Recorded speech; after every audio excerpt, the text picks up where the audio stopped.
This will be a review of data collected by people who think that all eyes are bad cameras. Let me continue this review. Get a really bad picture of the absolutely normal eye when camera people produce the data. It's always distorted and to their favor. Here is pure science on the completely normal eye at birth, having refractive states. When it's pure and clean, you could put a minus lens on and plus lens and determine whether the normal eye follows the accommodation signal. It's a control system, not a bad eye. Clearly a matter of your understanding.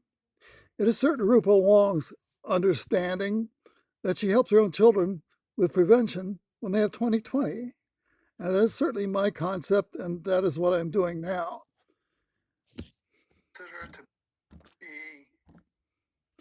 So here is a paper by Earl Smith III, published some time ago. It shows conclusively that all primate eyes are dynamic systems measured as a refractive state, never as an error. Here goes. A superior paper if you want to understand that a minus lens causes nearsightedness in all normal eyes, on every normal eye. Big statement, but certainly there's proof for that. So I will continue this. Here is the experiment itself. Blank circles are the treated, black is the control. In this case, no lens or a blank lens was put on the control, and a -3 and a +3 were put on the test. The test is to determine if the eye is dynamic and the refractive state of the fundamental eye follows the lens. If it doesn't follow a lens, the eye is a box camera, and the concept of dynamic eye is a failure. If the eye does follow the applied lens, then the eye is dynamic, and the box camera is dead. Here, very basically, is the data. Notice, starting at day 0, the eye goes down from +4.5 to 2 diopters.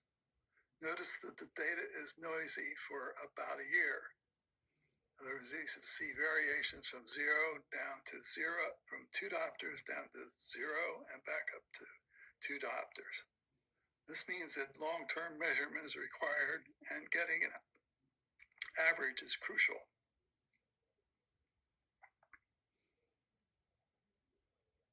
Here is the average of 3 eyes. 3 eyes had a +3, 3 eyes had a -3. But this is one specific eye characterization of all the others. Notice they started together. One eye went to, it looks like a +8, and the other the +4. This is completely unusual because the control group came down to +2 and settled out at +2. +2 diopters is a normal refractive state for all of us. It's preferable. If you have a +2 or any positive status, your eyes are normal and you'll have superior distant vision. It's when your refractive state is negative that you can't see 20/20. Here is the -3 diopter. Again, the same thing happened. With the -3, the eye went down below 0. The eye became nearsighted. The other eye stayed at +2. When these lenses were removed, according to the paper, the eyes converged back to very nearly the same. I would add that a difference between 2 eyes of 1 diopter is in fact completely normal. Based on the quality of the data, even the control group showed differences of 1 diopter over time. But these are judgments. of education, of science. They convince me that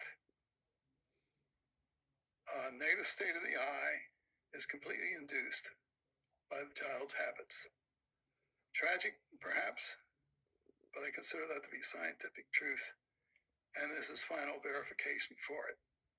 Now, I can't change a child, but I can know that I've got to get rid of my near environment when I'm 2040 or 2050 with a plus, where my vision simply goes down at a steady rate of about 2/3 of a diopter per year for each year in school. That is a severe warning to all of us. Yet I don't blame the MD or OD. I must blame my habits, and this knowledge is a big help to learn that. Thank you.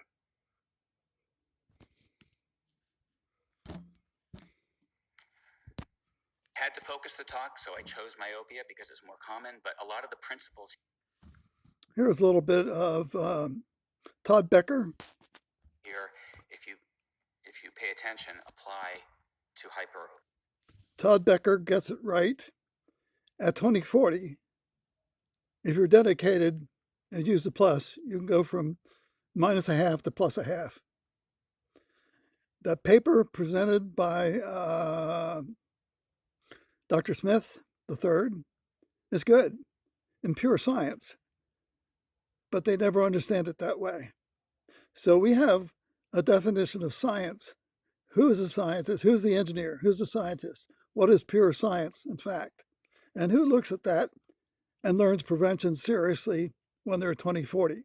Because 2040 is really their last chance. The eye follows the environment.